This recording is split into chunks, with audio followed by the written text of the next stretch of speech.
Hi ಎಲ್ಲ welcome to my YouTube channel. ಎಲ್ಲರೂ ಹೇಗಿದ್ದೀರಾ? ಎಲ್ಲರೂ ಚೆನ್ನಾಗಿದ್ದೀರಾ ಅಂತ ಭಾವಿಸ್ತಾ ಬೆಳಿಗ್ಗೆನೇ ನಾನು ತಿಂಡಿಗೆ ಅಂತ ಹೇಳಿ ಇಡ್ಲಿ ಮಾಡೋಕ್ಕೆ ಅಂತ ರೆಡಿ ಮಾಡ್ಕೋತಾ ಇದ್ದೀನಿ. ಬನ್ನಿ ನಮ್ಮ ಹಳ್ಳಿ ಸ್ಟೈಲಲ್ಲಿ ರೇಷನ್ ಅಕ್ಕಿ ಬಳಸಿ ಯಾವ ರೀತಿ ಇಡ್ಲಿ ಮಾಡೋದು ಅಂತ ನಾನು ನಿಮಗೆ ಶೇರ್ ಮಾಡ್ಕೋತಾ ಇದ್ದೀನಿ ನಿಮ್ಮ ಜೊತೆ. ರೇಷನ್ ಅಕ್ಕಿಲಿ ಇಡ್ಲಿ ಚೆನ್ನಾಗಾಗಲ್ಲ ಅಂತ ಹೇಳ್ತಾರೆ, ನೋಡಿ ಎಷ್ಟು ಸ್ಮೂತಾಗಿದೆ. ಬನ್ನಿ ಇದನ್ನು ಯಾವ ರೀತಿ ಮಾಡೋದು, ಹೇಗೆ ಮಾಡೋದು, ಯಾವ ಕ್ವಾಂಟಿಟಿಲಿ ಅಕ್ಕಿ ನೆನೆ ಹಾಕೋದು ಅಂತ ನಾನು ತೋರಿಸ್ಕೊಡ್ತೀನಿ ನಿಮಗೆ. ನಾನು ಮೊದಲಿಗೆ 2 ಕಪ್ಪು ರೇಷನ್ ಅಕ್ಕಿ ತೊಗೊಂಡಿದ್ದೀನಿ. ಒಂದೇ ಮೆಜರ್ಮೆಂಟಲ್ಲಿರುವಂಥ 2 ಗ್ಲಾಸ್ ಅಕ್ಕಿ ತೊಗೊಂಡಿದ್ದೀನಿ.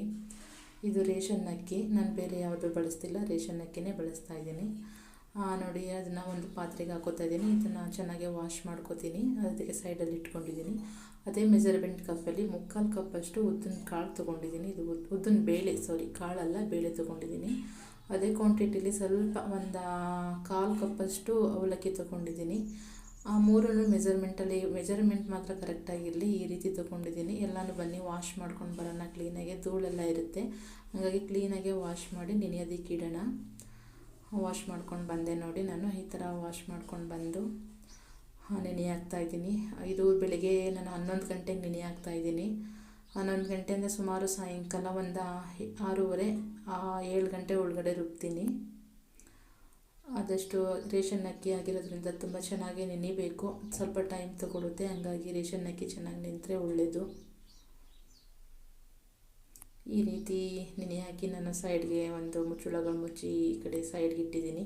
ಅವಲಕ್ಕಿ ನಾನು ರುಬ್ಬೋದು ಸ್ವಲ್ಪ ಹೊತ್ತು ಅನ್ನುವಾಗೆ ನೆನೆ ಹಾಕ್ಕೊತೀನಿ. ಒಂದು 1/2 ಅವರ್ ಅಥವಾ 1/4 ಅವರ್ ಸಾಕು, ಆವಾಗ ನೆನೆ ಹಾಕ್ಕೊತೀನಿ. ನೋಡಿ ನಾನೀಗ ಸಾಯಂಕಾಲ ರುಬ್ಬೋದಕ್ಕೆ ರೆಡಿ ಮಾಡ್ಕೊತಾ ಇದ್ದೀನಿ. ನೋಡಿ ಈ ರೀತಿ ನೆಂದು ಡಬಲ್ ಕ್ವಾಂಟಿಟಿ ಆಗಿದೆ. ನೋಡಿ ಅಕ್ಕಿ ಎಲ್ಲ ಚೆನ್ನಾಗಿ ನೆಂದಿದೆ, ಅಕ್ಕಿನೂ ಕೂಡ ತುಂಬ ಚೆನ್ನಾಗಿ ನೆಂದಿದೆ. ಅವಲಕ್ಕಿನೂ ಕೂಡ ನೆನೆ ಹಾಕ್ಕೊಂಡಿದ್ದೀನಿ. ಬನ್ನಿ ರುಬ್ಕೊಂಡು ಬರೋಣ.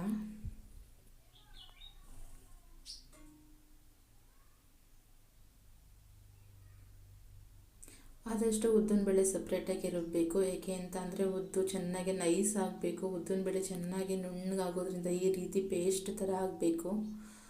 ಈ ರೀತಿ ಪೇಸ್ಟ್ ಥರ ಆಗಬೇಕು. ಈ ಕ್ವಾಂಟಿಟಿಲಿ ಉದ್ದನ್ನು ರುಬ್ಬಿದ್ರೆ ಇಡ್ಲಿ ತುಂಬ ಸಾಫ್ಟಾಗಿ ಬರುತ್ತೆ. ಹಾಗಾಗಿ ನಾನು ಸ್ವಲ್ಪನೇ ಹಾಕ್ಕೊಂಡು 2 ಟೈಮ್ ರುಬ್ಕೊತಾ ಇದ್ದೀನಿ. ನೋಡಿ ಈ ರೀತಿ ಉದ್ದಿನಬೇಳೆ ರುಬ್ಬಾಯಿತು.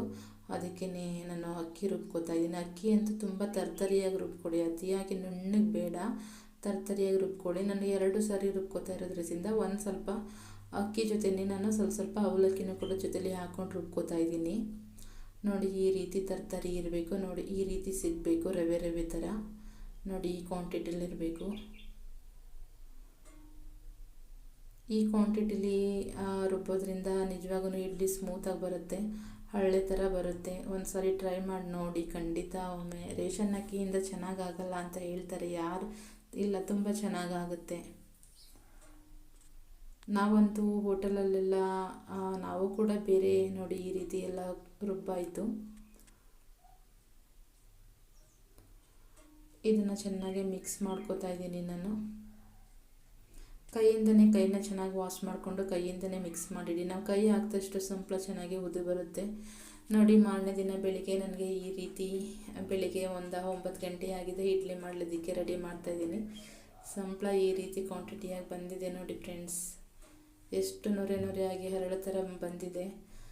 ಇಡ್ಲಿ ಮಾಡಲಿಕ್ಕೆ ಅಂತೇಳಿ ನಾನು ಪಕ್ಕದಲ್ಲಿ ಬಿಸಿನೀರನ್ನ ಕಾಯಲಿಕ್ಕೆ ರೆಡಿ ಮಾಡಿ ಇಟ್ಕೊಂಡಿದ್ದೀನಿ. ಅದು ಕಾಯ್ದಿರೋ ಅಷ್ಟರಲ್ಲಿ ಹುಳ್ಳಿಕಾಳು ಚಟ್ನಿ ಮಾಡೋಣ, ಶೇಂಗಾ ಚಟ್ನಿ ಮಾಡೋಣ ಅಂತೇಳಿ ಕಡಲೆ ಬೀಜ ಹುರ್ಕೋತಾ ಇದ್ದೀನಿ.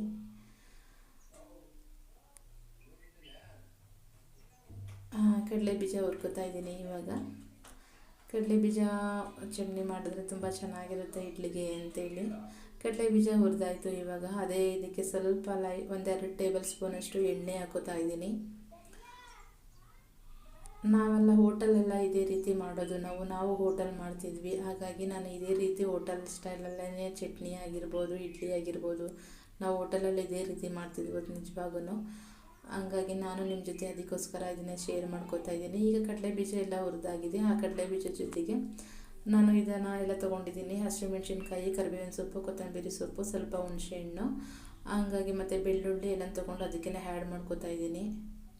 ಇದನ್ನೆಲ್ಲ ಸ್ವಲ್ಪ ಲೋ ಫ್ಲೇಮಲ್ಲಿ ಇಟ್ಕೊಂಡು ಅದನ್ನು ಕೂಡ ಎಣ್ಣೆಲಿ ಸ್ವಲ್ಪ ಫ್ರೈ ಮಾಡ್ಕೊಳ್ಳೋಣ, ರುಚಿ ಚೆನ್ನಾಗಿ ಸಿಗುತ್ತೆ.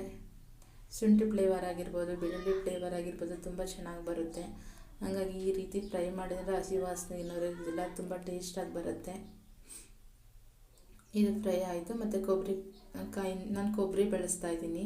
ತೆಂಗಿನಕಾಯಿ ಬೆಳೆಸ್ಬೋದು, ನಾನು ಸ್ವಲ್ಪ ಕೊಬ್ಬರಿ ಬೆಳೆಸ್ತಾ ಇದ್ದೀನಿ ಇವತ್ತು. ಈ ರೀತಿ ಎಲ್ಲ ಫ್ರೈ ಆಯಿತು. ಸ್ವಲ್ಪ ತಣ್ಣಗಾಗಲಿಕ್ಕೆ ಅಂತ ಬಿಟ್ಟಿದ್ದೀನಿ. ಆ ತಣ್ಣಗಾಗಿದ ನಂತರ ಹುರುಗಡ್ಲೆ ಸ್ವಲ್ಪ ಒಂದೆರಡು ಟೇಬಲ್ ಸ್ಪೂನಷ್ಟು ಹುರುಗಡ್ಲೆ ತೊಗೋತಾ ಇದ್ದೀನಿ. ಆ ಹುರುಗಡ್ಲೆ ಮತ್ತು ಇದೆಲ್ಲ ಹಾಕಿ ರುಬ್ಕೊಂಡು ಬರ್ತೀನಿ ಬನ್ನಿ. ನೋಡಿ, ಈ ರೀತಿ ರುಬ್ಕೊಂಡು ಬಂದೆ.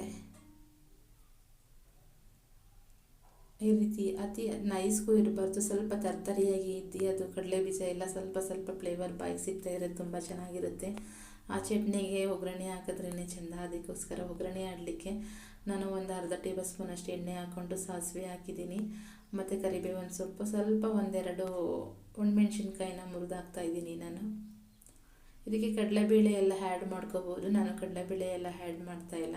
ನಾನು ಬರೀ ಒಣಮೆಣ್ಸಿನ್ಕಾಯಿ, ಕರಿಬೇವಿನ ಸೊಪ್ಪು ಹಾಕಿ ಅಷ್ಟೇ ಒಗ್ಗರಣೆ ಮಾಡ್ತಾಯಿದ್ದೀನಿ. ನೋಡಿ, ಈ ರೀತಿ ಒಗ್ಗರಣೆ ಆಯಿತು. ಅದೇ ಬೌಲಲ್ಲಿದ್ದಂಥ ಚಟ್ನಿನ ನಾನು ಅದೇ ಬಾಣಲಿ ಒಗ್ಗರಣೆಗೆ ಹಾಕ್ತೆ. ಈ ರೀತಿ ಕ್ವಾಂಟಿಟಿಲಿ ಇದ್ರೆ ಸರಿ. ನೋಡಿ, ಇಡ್ಲಿನೂ ಕೂಡ ಈ ಕಡೆ ರೆಡಿ ಆಯಿತು. ಎಷ್ಟು ಸ್ಮೂತಾಗಿ ಅದರುತ್ತಿದೆ ಇಡ್ಲಿ. ರೇಷನ್ ಅಕ್ಕಿಯಿಂದ ಯಾಕೆ ಇಡ್ಲಿ ಚೆನ್ನಾಗಾಗಲ್ಲ ನೋಡಿ, ಎಷ್ಟು ಚೆನ್ನಾಗಿ ಬಂದಿದೆ. ಒಂದೇ ಬೆರಳಲ್ಲಿ ಮುರಿದು ಬಿಡ್ಬೋದು, ಆ ರೀತಿ ಇದೆ. ಓಕೆ ಫ್ರೆಂಡ್ಸ್, ನಾನು ಮಾಡಿರುವಂಥ ನಮ್ಮ ಹಳ್ಳಿ ಸ್ಟೈಲಲ್ಲಿ ಇಡ್ಲಿ ಆಗಿರ್ಬೋದು, ಚಟ್ನಿ ಆಗಿರ್ಬೋದು ಇಷ್ಟ ಆಗಿದರೆ ದಯವಿಟ್ಟು ನಿಮ್ಮ ಫ್ಯಾಮಿಲಿ ಫ್ರೆಂಡ್ಗೂ ಶೇರ್ ಮಾಡಿ. ನನ್ನ ಇಡ್ಲಿ ಚಟ್ನಿ ಹೇಗಿತ್ತು ಅನ್ನೋದನ್ನು ಕಮೆಂಟ್ ಬಾಕ್ಸಲ್ಲಿ ಕಮೆಂಟ್ ಮಾಡಿ. ನನ್ನ ವೀಡಿಯೋಗೆ ನೋಡಿದ್ದು ತುಂಬ ಥ್ಯಾಂಕ್ ಯು ಸೋ ಮಚ್.